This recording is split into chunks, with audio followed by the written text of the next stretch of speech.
amigos telespectadores da Rede Vida de televisão e do programa Páginas Difíceis da Bíblia. Um bom dia a todos e um feliz domingo, seguido de uma semana frutuosa ela também.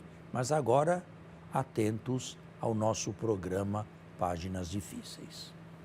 Com muita alegria, mais uma vez nós nos encontramos aqui e a gente espera do fundo do coração que o nosso programa, embora semanal, dominical, tenha ajudado você e a sua família a crescer sempre mais no alicerce fecundo e primordial que é a Palavra de Deus. E hoje nós continuamos, na verdade, Padre, a nossa conversa produtiva, fecunda, sobre os gêneros literários das Sagradas Escrituras. Com um adendo ou um parênteses, se o nosso horário não convém a alguém, é sempre possível buscar este programa da Rede Vida nas redes sociais. Padre Saraiva, YouTube. Páginas Difíceis da Bíblia. Lá estão os nossos programas, quer Páginas Difíceis, quer Pão Nosso, o dia todo e a qualquer momento ao alcance de todos. Eu peço que transmitam esta informação a pessoas que gostam de seguir os nossos programas. Fim do parênteses. E agora? E agora nós voltamos ao nosso tema e, como falamos há pouco, no programa passado o Padre nos fez uma abordagem muito profunda sobre o gênero dos livros sapienciais e nos falou muito e muito bem sobre Jó. E com Jó, o senhor também nos comentou que foi colocado uma espécie de fim naquela velha teodiceia que se acreditava no passado judaico, de que os bons são recompensados aqui e os maus, consequentemente, castigados. Aqui também, porque não há vida após a morte, para o autor deste livro de Jó. Ele e o senhor o também nos escreveu falou por volta do século V ou IV da nossa era. Da nossa era. Não, antes da nossa era. Antes da nossa era. Em época persa ou em época...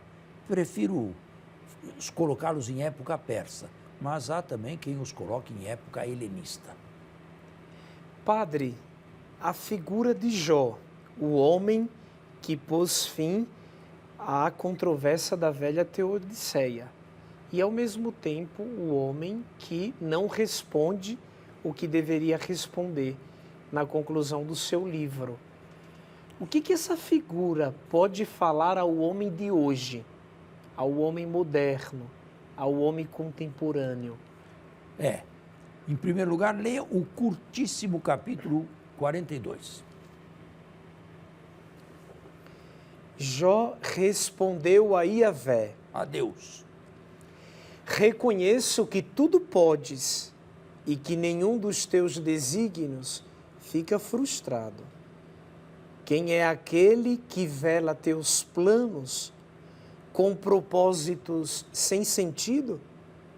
Falei de coisas que não entendia, de maravilhas que me ultrapassam. Escuta-me que vou falar. Interrogar-te-ei e tu me responderás.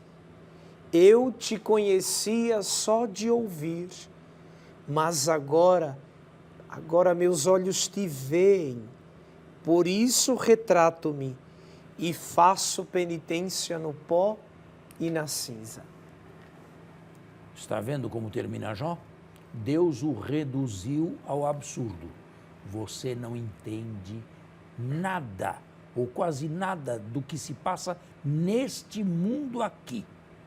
Como pode entender os meus desígnios? Como pode entender a minha mente?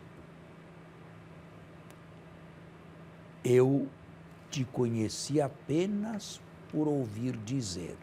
Agora meus olhos te veem, por isso retrato-me e faço penitência no pó e na cinza. Ou seja, ele volta ao estado inicial, né? O epílogo mostra como Deus o premia aqui neste mundo, mas não dá nenhuma resposta ao além, ou a respeito do além, a respeito de uma sobrevida após esta vida aqui.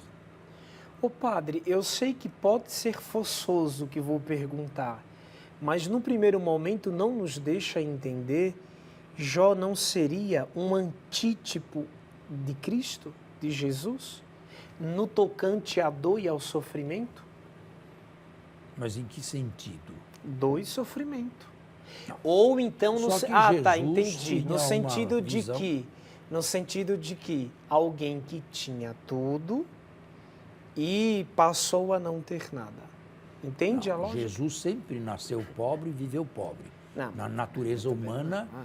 ele sempre... Não, mas não é que ele já nasceu tão pobre, Não, pobre. nasceu Ou isso é pobre. mais um folclore dos evangelistas Não estou falando ali? do presépio. Ele nasceu e viveu uma vida pobre, não de mendicante. Jesus nunca foi um mendigo, não como São Francisco, mas ele sempre viveu de perto a pobreza. Ele nunca nasceu num palácio e nunca viveu num palácio ou no meio do luxo. Mas ele tinha uma visão que o autor do livro de Jó não tinha ainda, a visão do além, a visão de uma vida após a morte. E estava seguro, certo, que se os homens o afastassem, Deus o reintegraria novamente no seu plano de salvação. Estava seguro. A pedra que os construtores rejeitaram tornou-se a pedra mais importante, a pedra angular. Agora, este livro não nos dá resposta. Isso não nos deixa um pouco intrigados? A Bíblia deixa alguém sem resposta? Ou coloca um problema e não o resolve? A Bíblia é a palavra de Deus, mas ela é humana. É a palavra de Deus aos homens. Não os tira dos seus limites, não os tira de suas condições, não os tira de seu mundo, de seu meio ambiente e da sua cultura. Não tira ninguém de nada disso. Portanto, é inspirada sim, mas é as apalpadelas e não sem cometer alguns regressos que os homens vão chegando à mente de Deus, vão chegando a entender um pouco melhor o desígnio de Deus.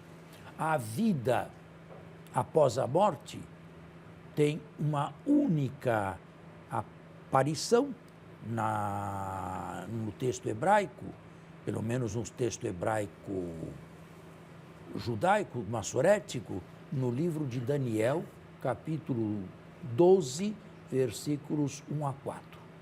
Só aí aparece uma clara afirmação de uma ressurreição final. Sim, existem os livros dos Macabeus, que falam disso mas aí também. Em grego já, né? Existe o livro da sabedoria, mas esses não entram no catálogo dos livros... Da Bíblia hebraica, né? Dos livros inspirados da Bíblia hebraica. Entram na Bíblia cristã. Repito, Deus é inspirador sim, mas Deus não tira a fadiga do homem. Ele está por detrás dos passos curtos e incertos que o homem vai fazendo. E vai conduzindo isto de uma maneira misteriosa para nós e não para ele. Ao mesmo tempo em que o homem escreve o que ele deseja, o homem não está poupado de dar passos, de refletir, de fazer esforços e, às vezes, não chegar onde outros chegarão mais tarde. Isto é, a verdade fica ainda por ser esclarecida. Às vezes há salmos que falam, eu estarei contigo de eternidade em eternidade. Mas que significa isso? Simplesmente poesia? Teria que questionar o semita, o que para ele é eternidade. Exatamente. Né? A gente não tem certeza do que significa isto para o salmista anônimo que compôs aquele salmo. Ô padre, em outras palavras, o terreno dos sapienciais é aquilo que o senhor falou, é um terreno completamente novo, porque o senhor falando isso do livro de Jó, se a gente vai ao livro do Eclesiastes, a gente se depara com uma espécie de pessimismo. É o pessimismo inspirado. Então, mas se percebe como Percebe-se, ele também tenta chegar a uma solução, mas tenta apenas. Quem sabe se a alma do homem vai para o céu e a alma do jumento para baixo, para a terra, ou o contrário, ou os dois no Sheol. Não chegou a nenhuma conclusão. Ainda era preciso, no plano de Deus, caminhar mais. Vamos fazer um intervalo e continuamos.